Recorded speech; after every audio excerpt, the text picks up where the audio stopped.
మన కొండగట్టు ఆంజనేయ స్వామిని దర్శనం చేసుకున్నా. చాలా సంతోషం అనిపించింది.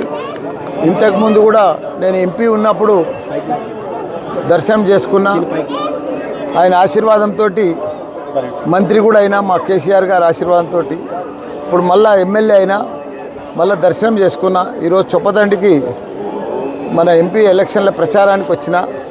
ఏది ఏమైనా మన మాజీ సీఎం కేసీఆర్ గారు వచ్చినాకనే తెలంగాణ దేవాలయాలు కూడా అభివృద్ధి చెందినాయి.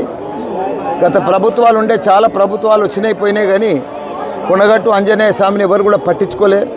ఇప్పుడు 100 కోట్లు కూడా రిలీజ్ చేసి అన్నీ కూడా కోనేరు కానీ ఇవన్నీ కూడా పనులన్నీ కూడా జరిగినాయి. ఇంకా 500 కోట్లు కూడా రిలీజ్ చేసిండు. ఇప్పుడున్న ప్రభుత్వానికి కూడా ఆ ఫండ్స్ కూడా రిలీజ్ చేసి పెద్ద ఎత్తున ఇది చాలా పుణ్యక్షేత్రం, పెద్ద క్షేత్రం. మన తెలంగాణలోనే కాదు భారతదేశంలోనే పెద్ద కొండగట్టు ఆంజనేయ స్వామి అంటే మంచి పేరు ఉంది. కాబట్టి దీన్ని ఇంకా బాగా అభివృద్ధి చేయవలసిన అవసరం ఉంది.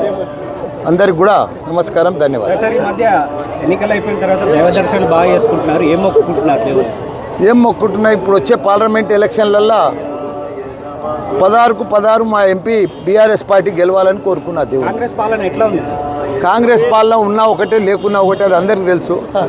ఎందుకంటే అది ఉన్నా లేనట్టే. 56 ఏళ్ళు కూడా వాళ్ళు దేశాన్ని మన తెలంగాణను కూడా పరిపాలించారు. ఎప్పుడు కూడా వాళ్ళు న్యాయం చెయ్యరు కూడా.